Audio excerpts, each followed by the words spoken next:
Hello and welcome everyone to Top of Mind, Florida. Has a nice ring to it. Michael Williams here with my dear friend and longtime colleague, Brian Crowley. Tell us a little bit about yourself. Of course, many of you already know one of the great newspapermen in Florida.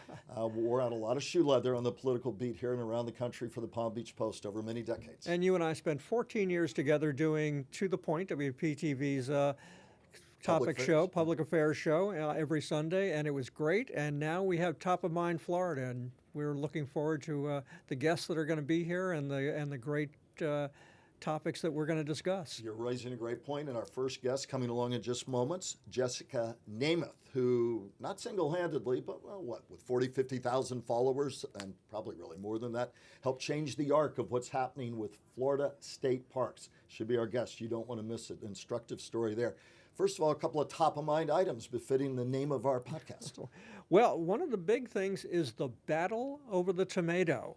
We have Florida farmers who grow those big hamburger-sized tomatoes, really furious because the cherry tomato is starting to take over, and a lot of people really love cherry tomatoes, and now the price of cherry tomatoes is going up because of the tariffs, and there's this battle going on between Florida farmers and over the Florida tomato, and it's going to be ugly. Knowing you, I thought, there's always a punchline with you, but this is a serious punchline for it some. Is. And then there's a political headline, Politico saying that Casey DeSantis being plumped for governor in 26 by none other than her husband, and he was reported to say now there's zero chance of that. What's going on? Yeah, there seems to be less and less interest in Casey DeSantis running for governor. That didn't last long. It lasted about as long as his campaign for president. But we have Byron Daniels, the congressman who's really leading the charge among Republicans right now for governor. And then we have David Jolly, who was a Republican who became a Democrat, and he's running for governor. And then we have Jason Pizzo, who was a Democrat, who is now an independent, and he's running for governor. It's going to be a crazy governor's race over the next 18 months. No lack of things to talk about on Top of Mind Florida. Jessica Namath, our guest. Next. Back now with our guest, Jessica Namath, the self-described grassroots girl who the State Parks Preservation Act, Governor DeSantis has it on his desk, said he's going to sign it. Overwhelming support here at Top of Mind Florida. Thanks for being our inaugural guest, and we'll lead it off with Brian Crowley. What's top of mind question-wise, sir? Well, you grew up in Tequesta, which is right on the edge of the state park. What got you involved in this issue? Oh, well, the month before, in July of last summer, I had just stepped down. I had been, for the past 5 years, on Tequesta's Environmental Advisory Committee, and was the chair, and had worked closely, with our local government on a lot of our environmental and conservation issues, and making sure our comprehensive plan was up to speed. And so I'd kind of had a deep dive for quite a few years, which set me up very nicely to have a lot of time and resources for when I saw, the proposal come forth. I knew we had to do something. I knew there needed to be a lot of noise, so to speak, a little bit of a ruckus, some good trouble. And I was, I am a member of the Florida Trails Association. I, know the Club Scrub Gang. I, know the Native Plant Society. I've grown up in Tequesta, so I know so many people that use and love the park. So remind people just how close we were to this actually happening, and reminding them that we're talking about hotels, golf courses, and state parks all over the state. Potentially up to 175 state parks, right, Brian? And well, there were 17. Very little time. I mean, it was very little time. And, I was fortunate to have the opportunity to speak to James Gaddis, who was the whistleblower that leaked the unit management plan proposal for Jonathan Dickinson, and thank him because, again... And back up, for the uninitiated, most people are aware. Back up to Brian's great question, beginning of what came your way that was suddenly revealed that you all said, we got to fight this. Right. So I can remember seeing on Facebook one day somebody saying, there's a plan to add golf courses into Jonathan Dickinson State Park. And, I'm like, over my dead body, that's not going to happen. But I almost didn't even believe it until I saw it again somewhere. And we realized that there was a very real plan that had been leaked. The Tampa Bay Times, Max Chesness and Emily Mahoney have been phenomenal.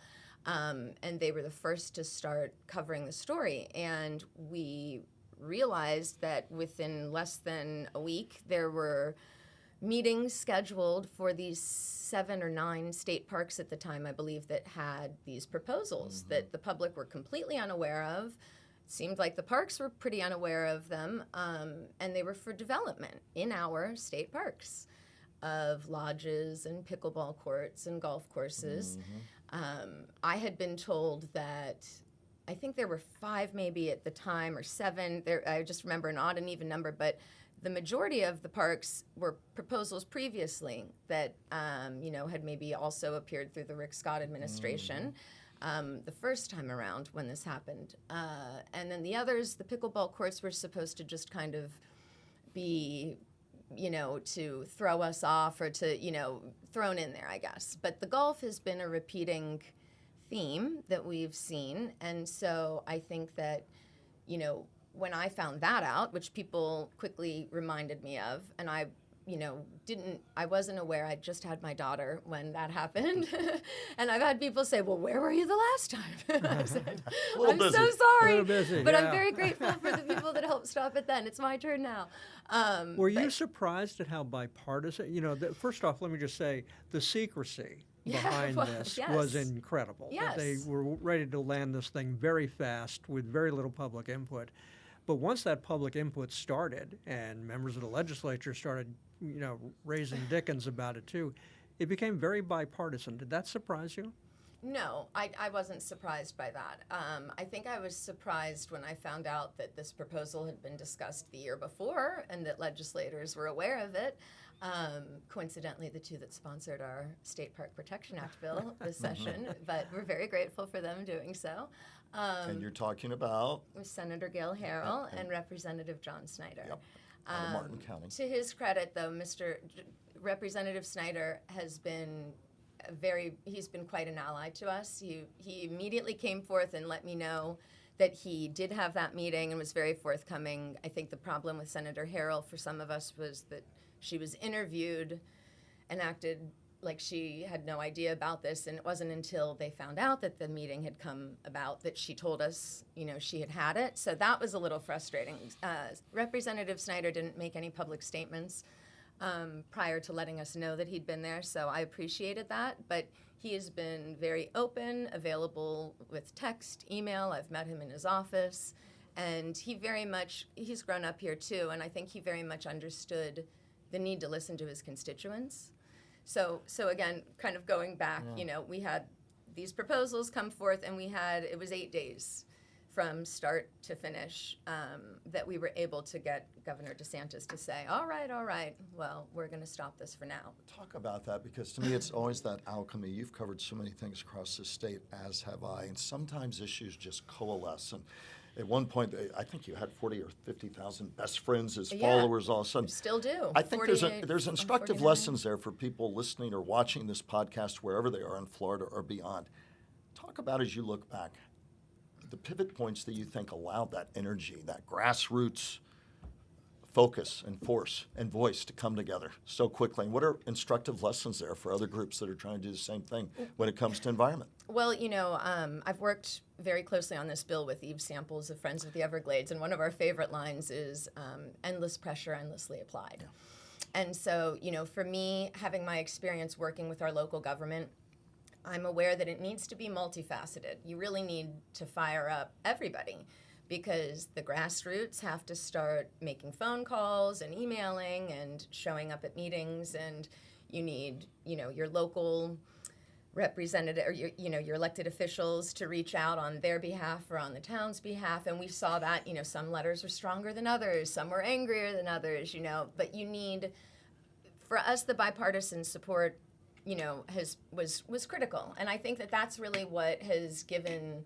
this issue and the bill the leverage that it's needed, and caused all of these legislators to say this is the people's fight and the people's bill, because again, these are our public lands. So, I think that it's really raising a lot of noise. Right. Unfortunately, I've gone in the correct way and, made a public comment, and I've emailed, and I've done, and it's, there's a lot going on out there. They have a lot of things to take care of. So it's really, a testament to the endurance and the persistence and the concern of the citizens of Florida to stay on top of these issues, because they're confusing and hard to follow, and, it can be challenging. But I think that, getting in those rooms and speaking to your elected officials is the only way we usually get things done, And there's power with moms and dads, sons and daughters out there. Yeah, Absolutely. sure. Oh, yeah. Oh, and just a quick acknowledgement. Post-retirement, I wasn't involved in this issue. I'm doing some conservation-related messaging post-retirement Good. with Friends of the Everglades. So Well, you mentioned Eve, so I thought I should mention Yes, that. and I really cannot give them enough credit for, partnering, helping. I think she and I would both say, we wouldn't have made it this far without each other, because they've had very strong messaging. Sometimes the conservation groups or the environmental groups, will be opinionated, but then they don't kind of have strong letters or statements that asks of representatives and senators. There's politics at play always, right? And board members for a lot of these different groups. So I've had the ability, being the Grassroots Girl, to not have to necessarily ask for permission from anybody, Right. but that hasn't meant that I haven't been in close communication, with the people that Benji Stunt, who's been amazing. Palm Beach County environment. Yeah, I mean, unbelievable with his videos and educating the public. And again, Eve, Vote Water, and Gil Smart, and our Indian River Keeper, Jim Moore. These are people that have been 100% behind fighting this and not stopping until the governor signs, which is, been very big, because again, social media was so helpful, but it's also the algorithm. People may see, and especially with the legislative session being the way it is with different committee stops, people don't always see things on the same day they're happening, or they see things a little late, or they think some good news means everything is good news. So trying to keep everybody informed has really taken an army. It's taken a village. How do we get to, I mean, the park initiative was really great, that where people were willing to step up and defend the state parks. But when you look overall at the natural areas in the state that are not state parks, that still need to be preserved to protect our water supply, to protect our environment, to protect our wildlife, how do you get the grassroots involved in that? That's a great question. And I think that, a lot of the grassroots are already there. I would give credit to a lot of people and groups that, are passionate and have been helpful. I was fortunate to kind of get this, position of being able to have a very loud voice, I guess, but there are so many groups doing such wonderful work. They're often just understaffed or underfunded. But,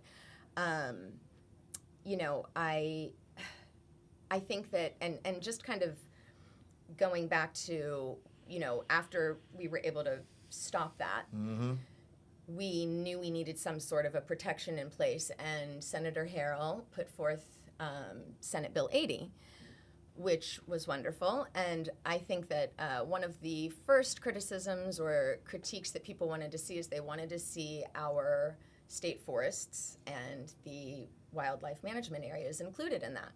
And we had to understand and listen to our legislators and those involved in the park system that would complicate things too much, and that obviously we want all of our public land and conservation land protected. You see a lot of third-party easements and conservation groups coming in and helping with that, just like here in Palm Beach County. But, we removed that language just because, again, of the complicating factors of different agencies managing different areas, but would like to use the State Park Protection Act template to then do the same with the forests and our WMAs. It's interesting because you and I have talked about this. You wish you could take everybody and deposit them into the middle of the Everglades or the middle of some of the areas you're talking about, because you were a little girl who went around in Jonathan Dickinson State Park. It was, when you talk grassroots, it really was. And to the sons and daughters and the moms and dads and grandparents out there. And yet sometimes there's that disconnect about trying to Sure. create that. So I think trying to take the ABCs from Grassroots Girl and build that environmentally when we continue to have more and more people pour into the state. But is that just capturing lightning in the bottle, or do you think it can be recreated? You know, I of course think it can be recreated, and I think we see wonderful examples all around the country and the world of people creating pocket parks, buying empty lots. I think we hear and see there is a demand for land. Like, people love their wild Florida and their natural spaces. And, you know, in Florida, unfortunately, the same gentleman that introduced the golf course idea to us, also Mr. Rick Scott, also did away with our Growth Management Act and, you know, the Department of Community Affairs. And I think that Floridians are getting frustrated at our elected officials seemingly being more concerned about people that don't even live here yet than they are about the residents and about the areas that we love, the wild Florida we're trying to protect. So, you know, I do think, though, that because of the parks debacle last summer, you know, this has kind of come to the forefront, and people are, you know, much more aware now that something bad can happen to these public lands, and we need to make sure they're protected. You know, there's another issue that's coming up. The Florida Wildlife is going to, the Florida Wildlife Commission is this summer is expected to decide on a bear hunt, where 187 bears will be hunted, using planting food. So when they come to eat the food, they'll be killed using packs of dogs to hunt them. And we haven't had a bear hunt since 2015, And that was a they bad were one. very rare. That was a terrible, terrible. They're not very well managed when they do these. So what do you think about the issue? You know, we have problems with manatees dying, and that's a threatened species, and we've had record numbers of manatees die. Florida panthers are another threatened species that we lose Nearly a lot extinct. of.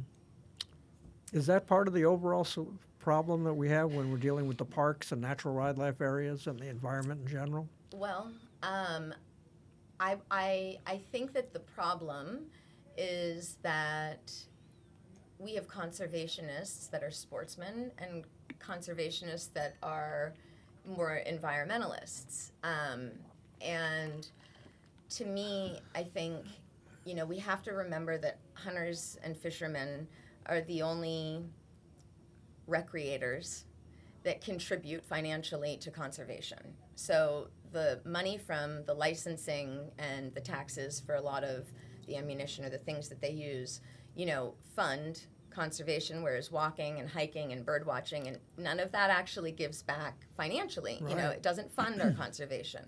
So I'm very mindful of that. And I did, you know, tread into some sticky waters, especially in the Protect Jonathan Dickinson State Park group, in supporting Amendment 2, which was something that was a very contentious issue.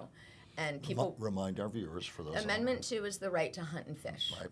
And so Which passed overwhelmingly. it passed overwhelmingly. And, you know, I think a lot of people were misinformed in believing that our statutory right at the time was a constitutional right, and not realizing that the legislature had the ability to take that away from us should they vote to do so, whereas putting it into the Constitution would put it in the hands of the people. But I think that, again, you know, and I've seen it with this state park bill too. There are words that trigger people and make them very concerned. And I think a lot of people were concerned that we would go back to traditional methods and, you know, be able to club or use things that, you know, the netting or things that have been outlawed for, you know, years, decades, and that would not be coming back. So, you know, there was a misunderstanding with that. And from mine, I have learned that other states have been able to use that right to hunt and fish to say, you know, you're allowing a declining species population that we have a right to. So it's the onus is on the state to maintain that healthy habitat or maintain a healthy species population. And then also, of course, hearing from people like Betty Osceola in the Everglades, reminding me that where she lives, there are people that still hunt and fish for food, Yeah. and that it's an hour and a half to the grocery store. Sure, And sure. that having the right to do that for a lot of families is very important. So, that kind of a thing. So were there issues where I think some of the conservative conservationists feel attacked by the more liberal conservationists? That to me is kind of the biggest issue, because I'm looking at this saying we all want the same thing. We want to protect wild Florida.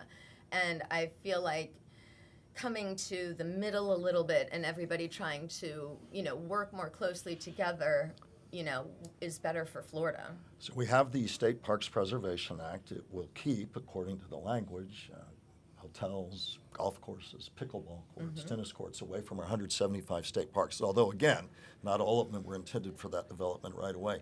I imagine your phone rings off the hook, right? Or I guess phones don't ring off the hook. I know what you mean. 40. I had a phone. It doesn't sound right to say your cell phone rings off the hook, but it does. And I imagine yours does, with people saying, how do you take what you did and extend that moment to Everglades issues, to other things? How do you plan to continue those voices at that grassroots level on some of the kind of issues you pointed out, Brian, and continue that movement? What kind of calls you get? What are your thoughts and plans? Well, we're not celebrating yet. This is my first, thing that I would say. We're waiting for this to be signed. Yeah, we're waiting for this to be signed still.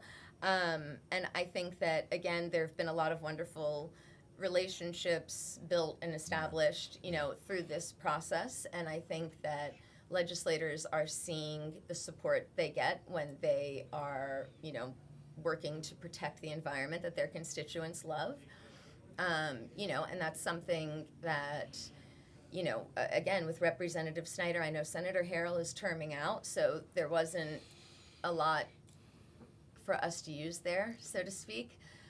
Representative Snyder, who plans on continuing on in politics, we hope, this was a big deal, Yeah. And for a lot of legislators, your people cared passionately about this issue, and they're watching. We're watching and seeing who is supporting and who is not. And, unfortunately, Senator Harrell's bill was not a strong bill. It was not a good bill.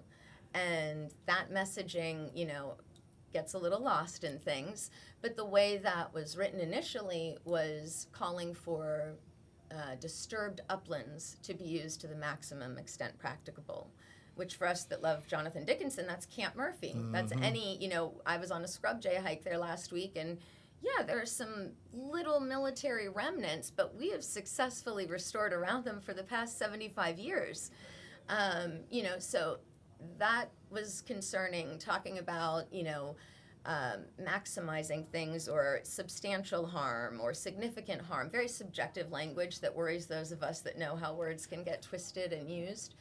And so we were very grateful when Representative Snyder amended House Bill 209, and that became the much stronger of the two bills, which Senator Harrell refused to acknowledge. You made reference to Camp Murphy, and for those who don't know, Yes. Camp Murphy was a secret radar facility during World War II.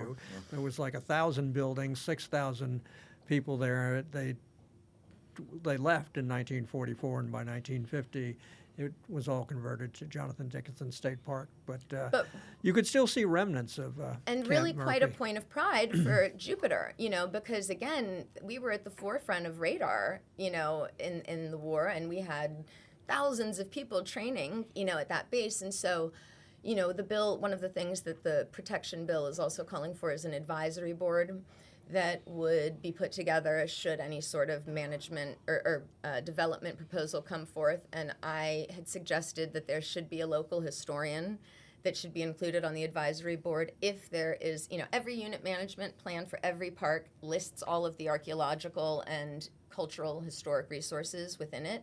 So we know where they are. They're already noted, and we can obviously see when we overlay development proposals if they're going to conflict.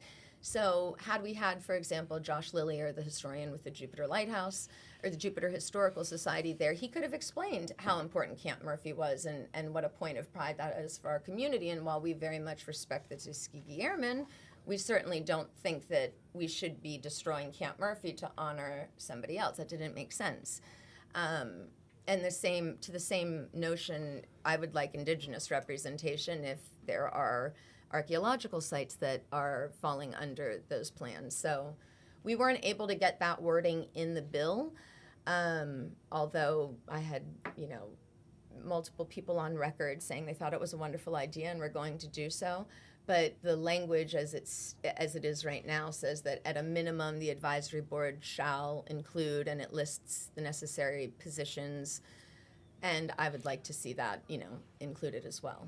Final top-of-mind thoughts for you this day as you walk your beloved Jonathan Dickinson State Park and as you look to the battles won and the battles still ahead? I think that once we get this bill signed and we have the parks protected, we need to address the funding for our state parks. I think that's obviously a very big issue. I think that, expecting to get wonderful rangers that are passionate on $30,000 a year starting pay is, ridiculous. So I definitely think that we need more staff. I think, I will commend the state. AmeriCorps was destroyed recently, taken out of our parks, but the state has kind of risen to that occasion and is going to address those issues through a state organization or by regrouping them, I guess. But I do think, again, it's just the funding, and we see things falling into disrepair, and we know that people in the past, elected officials, when they see that, will suggest that maybe that is cause for change or development. Mm-hmm. So I think, fixing the areas of the process that allow these things to happen is what the people will want to see. They want to see their state parks protected, and so we have some work to do. They're only 80% self-funded, so we need all of the assistance from anybody willing to donate, preferably to the friends groups, so the money goes directly to the park. But we have some things to take care of still. And I suspect you'll be on the front lines of all of it. Jessica Namath, thank you so much for being our inaugural guest. But before you go away, you're going to get to see the wheels spinning up close. Most people outside of me don't get to see this, but for years on To The Point, we'd finish off with what we call the Crowley closer. Oh, yes. And so this, see, it's a great burden. Your famed it's a great procedure. burden. So again, it's a great burden. Yeah, you always looked burdened. Well, the Crowley closer on our inaugural edition of Top of Mind first, Florida. Big thanks to you. Let me thank you for being here, and thank everybody who participates in this. And, one of the great issues of our time, one of the biggest, that the legislature had to deal with this session, as important as the parks were, this may have been even bigger. The mockingbird won. The Florida mockingbird was almost taken out of being the state bird with a big push to make it the flamingo. I love flamingos. But, after decades of the mockingbird being the state bird, I think it's a little outrageous that you would try to cast it aside. Don't say for me, the sake I did too. of the flamingo. I know who did, but it wasn't me. Yeah. Jessica would like to be on the record about that. And well, we're glad you got that off your One of the top great mind. battles in the Florida legislature. I know Jessica was quick to say, wait a minute, I was fighting other battles. Don't put me on that one. Jessica Namath, we greatly appreciate and hope we can invite you back. Top of Mind Florida, you're going to be able to find it on YouTube and every other way you can get a podcast out. We're doing it. Brian Crowley, good to have this inaugural edition under our belt. We expect and hope we'll have you back. Thank you. I'd love to be here, and I appreciate you guys having me. Thank you for your time and perspective. Thanks, everybody, for being here for this first take of Top of Mind Florida. Sign off, sir. Thank you for joining us, and subscribe.